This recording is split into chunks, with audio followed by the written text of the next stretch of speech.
Hola hermanos, hola hermanas. Hoy seguimos con nuestro estudio del Evangelio de Juan en el capítulo 5. Empezamos por fin el capítulo 5 y vamos a leer los versículos 1 al 9. Después de estas cosas había una fiesta de los judíos y subió Jesús a Jerusalén. Y hay en Jerusalén, cerca de la puerta de las ovejas, un estanque llamado en hebreo Betesda, el cual tiene 5 pórticos. En estos yacía una multitud de enfermos, ciegos, cojos y paralíticos, que esperaban el movimiento del agua. Porque un ángel descendía de tiempo en tiempo al estanque y agitaba el agua. Y el que primero descendía al estanque después del movimiento del agua quedaba sano de cualquier enfermedad que tuviese. Y había allí un hombre que hacía 38 años que estaba enfermo. Cuando Jesús lo vio acostado y supo que llevaba ya mucho tiempo, así le dijo: ¿Quieres ser sano? Señor, le respondió el enfermo, no tengo quien me meta en el estanque cuando se agita el agua. Y entre tanto que yo voy, otro desciende antes que yo. Jesús le dijo: levántate, toma tu lecho y anda.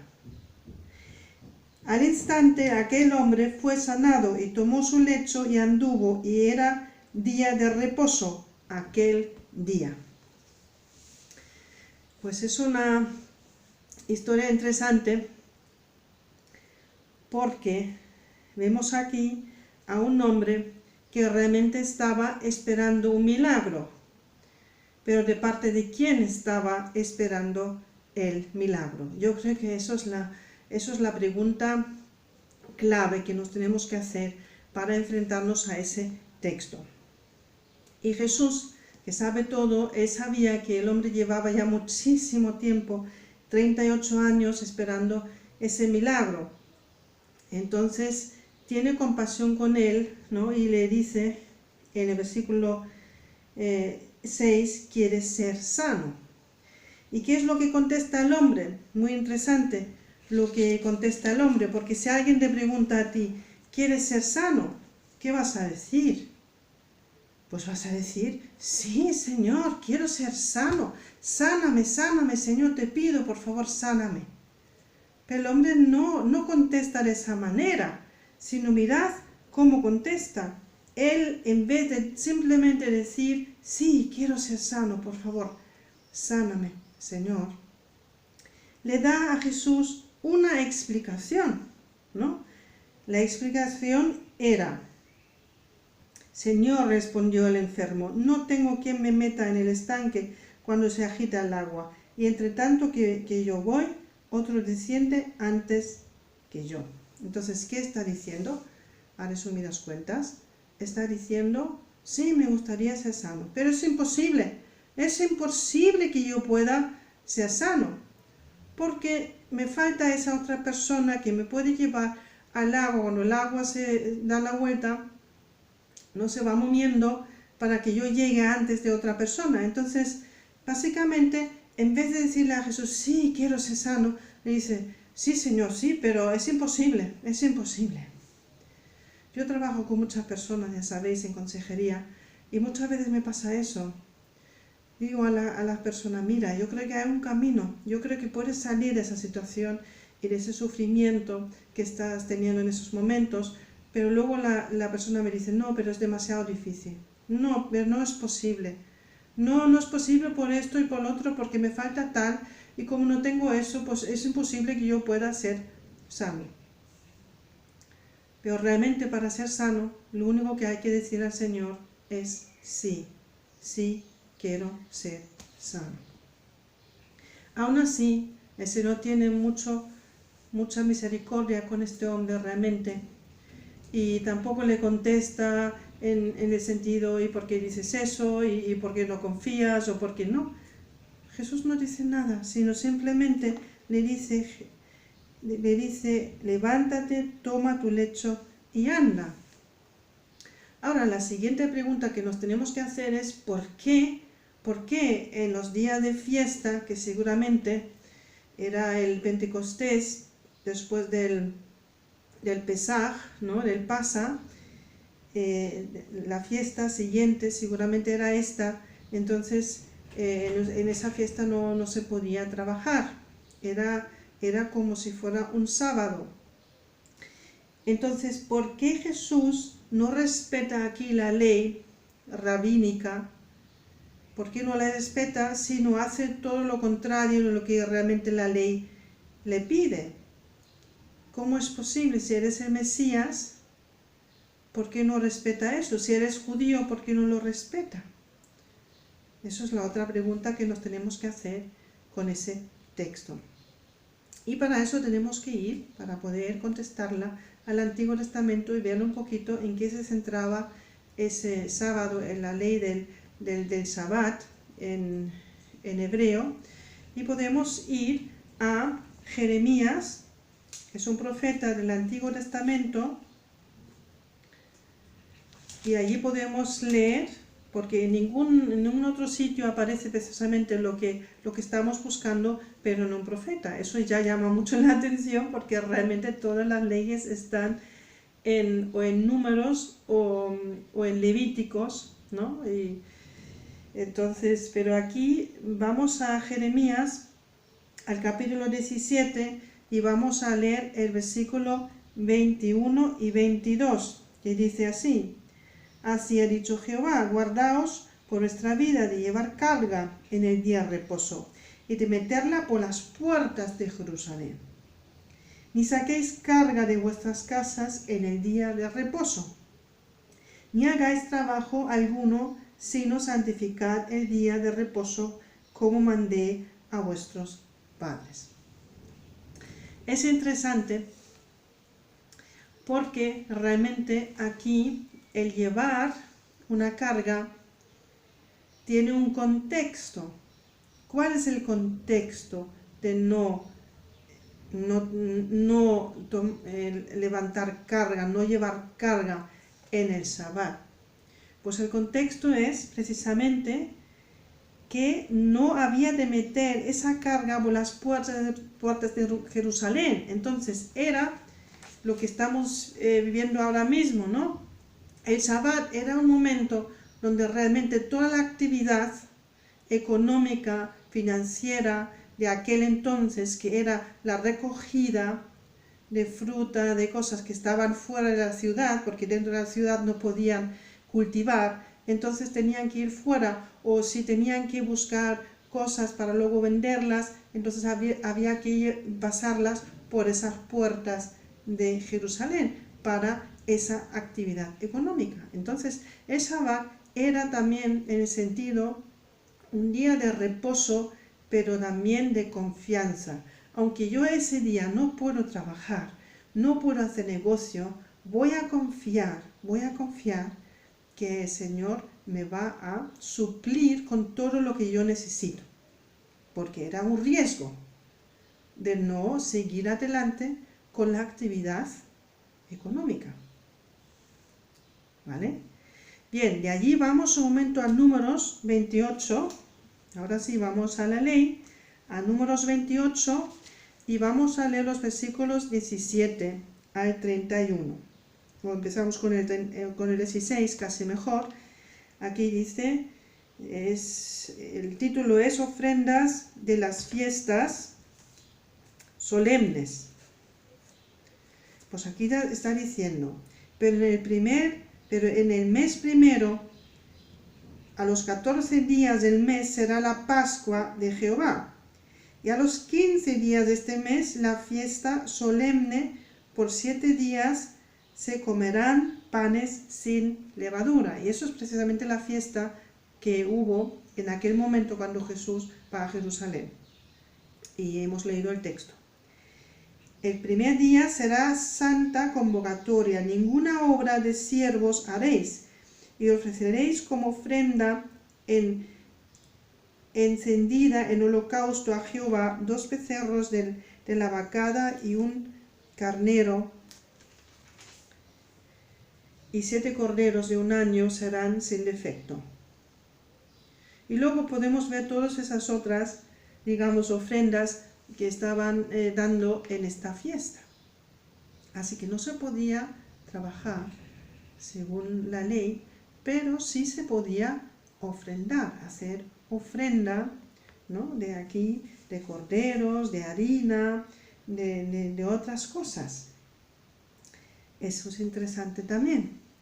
Y luego vamos un momento a Éxodo, donde podemos leer la consecuencia si alguna persona no guardaba el Shabbat el sábado.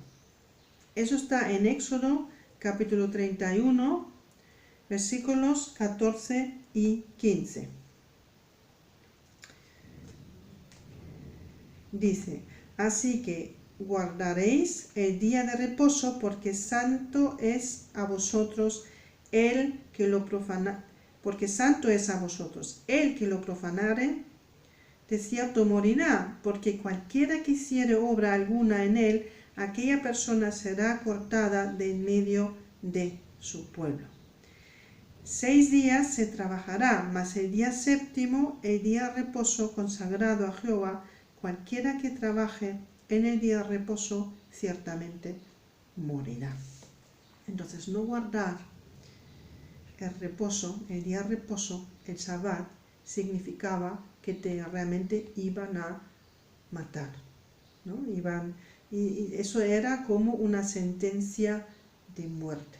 Entonces, cuando Jesús decide en aquel momento de decirle a este hombre enfermo, ¿no? Coge tu lecho y anda, y realmente hace un acto de salvación, de sanidad. Él también sabía que realmente el precio que había que pagar para hacer eso era la muerte segura. Por eso nos tenemos que preguntar, ¿y por qué? ¿Y por qué Jesús reacciona de esta manera? ¿Por qué no simplemente dice, bueno, si eso es la ley que se ha establecido en Éxodo, en Números, que se ha establecido en Jeremías, pues lo voy a guardar? Para ver eso, vamos a ver otros versículos más y vamos al Evangelio de Mateo en el capítulo 12. Mateo capítulo 12. Allí vamos a leer los versículos 1 al 8. En aquel tiempo iba Jesús por los sembrados en un día de reposo. Y sus discípulos tuvieron hambre y comenzaron a arrancar espigas y a comer. Viéndolo, los fariseos le dijeron, «He aquí tus discípulos hacen lo que no es lícito hacer en el día de reposo». Pero él les dijo, ¿no habéis leído lo que hizo David cuando él y los que con él estaban tuvieron hambre? Como entró en la casa de Dios y comió los panes de la proposición, que no les era lícito comer ni a él ni a los que con él estaban, sino solamente a los sacerdotes. Versículo 5.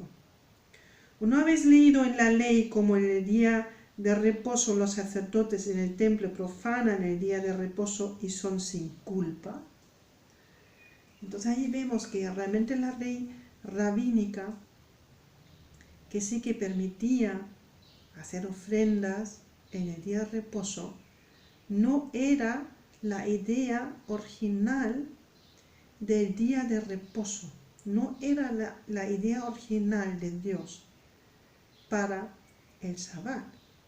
Porque Jesús dice aquí lo que los mismos sacerdotes hacen en el día de reposo en el templo, con esto mismo están profanando el día de reposo.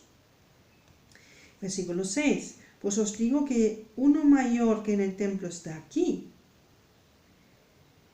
Y si supiese qué significa misericordia quiero y no sacrificio.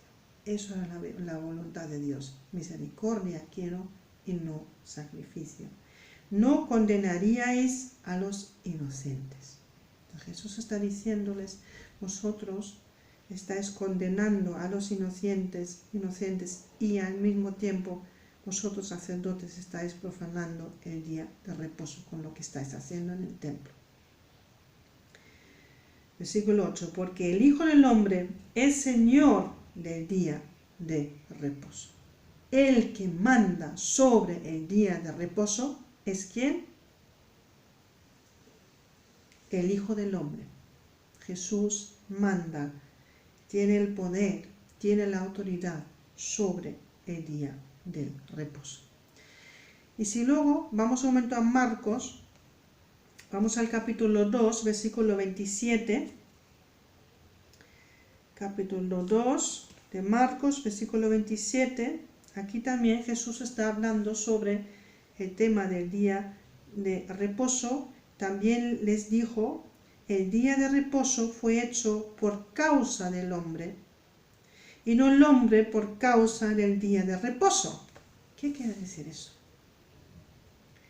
Quiere decir que el día de reposo es para que el pueblo trabajador, para que este pueblo que no sea abusado, ¿no?, sino que realmente pudieran tener el reposo que necesitan, sus cuerpos necesitan para poder seguir en efectivo trabajando, necesitaban un día de reposo, y para que nadie podía abusarles en ese sentido, no podía quitarles en ese sentido lo que les respondía, porque Jesús también reposaba después de 7 días, 6 días de la creación, reposaba en 7 días, pues mucho más los jornaleros, los trabajadores, tenían ese derecho delante de Dios y esa necesidad de poder descansar. Por eso dice aquí Jesús, el día de reposo fue hecho por causa del hombre y no el hombre por causa del día de reposo. Entonces no es que el hombre tenga que guardar el reposo para agradar a Dios, no.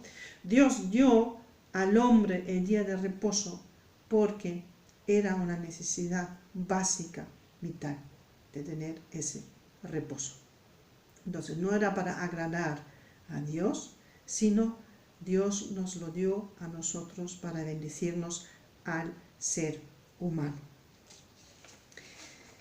Bien, y todo ese tema del día de reposo realmente, desde el Antiguo Testamento hasta luego el Nuevo Testamento y más allá de la vida de Jesús, tenía otro significado más. Y ese significado lo podemos ver en la carta a los hebreos. No sabemos quién la escribió, es posible que haya sido Pablo, pero no se sabe a ciencia cierta porque el mismo autor no se revela.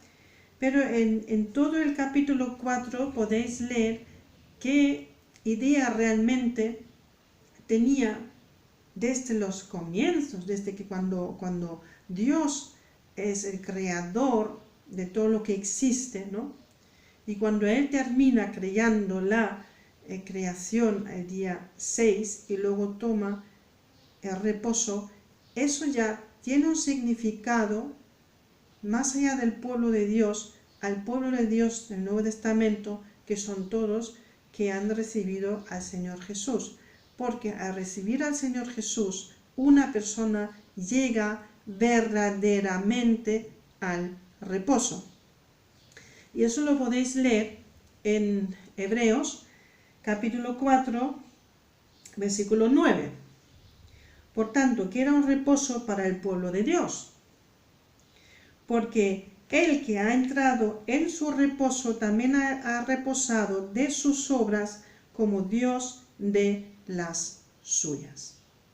Es decir, el reposo es que ya no hay que sacrificar más animales para agradar a Dios y para que Dios cubra el pecado, sino con la muerte de Jesús, ¿no?, en la cruz y su resurrección, Él murió por nuestro pecado. Entonces ya no hacen falta más sacrificios, sino realmente hemos llegado al reposo porque la salvación es gratuita. Solamente me tengo que entregar y tengo que recibir a ese Señor Jesús y su Espíritu en mi corazón, y en ese momento entro yo en un reposo porque no tengo que hacer más sacrificios. Entonces, desde los primeros tiempos, realmente la idea de reposo era esta, estaba hecho para el ser humano y para que también, no solamente físicamente, que eso era el Shabbat, llegara a un reposo, sino también en términos espirituales del corazón, del alma, llegara a reposar de la culpa, reposar de tener que sacrificar cosas, hacer sacrificios para recibir el perdón, recibir una especie de salvación del Antiguo Testamento, ¿no? El reposo es llegar realmente a la salvación de Jesucristo y poder reposar de esos sacrificios y haber llegado a la paz con Dios, a la reconciliación con Dios y poder vivir en esa relación con el Señor Jesús, en esa relación con el Padre, y que haya paz, ¿no? Y reposo en esa presencia delante del Padre. Hasta aquí, hermanos. Ya luego otro día seguimos adelante más con el capítulo 5. Os deseo un muy buen día de reposo, porque hoy es el día del trabajador y es el día, ¿no?, por excelencia de reposo del trabajador. Así que podemos festejar hoy ese reposo del día de trabajo y también el reposo porque hemos llegado al reposo delante de Dios y podemos realmente simplemente disfrutar de esa paz que tenemos con el Padre Celestial. Un abrazo y hasta otro día.